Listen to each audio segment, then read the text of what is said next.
everybody. Update tayo sa ating rice. Rice of 40. 53. Then,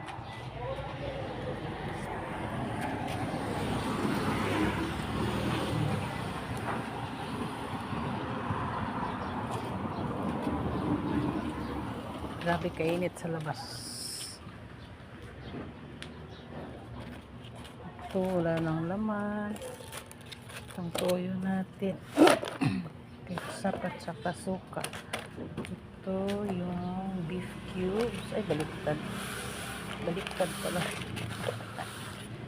Baliktad.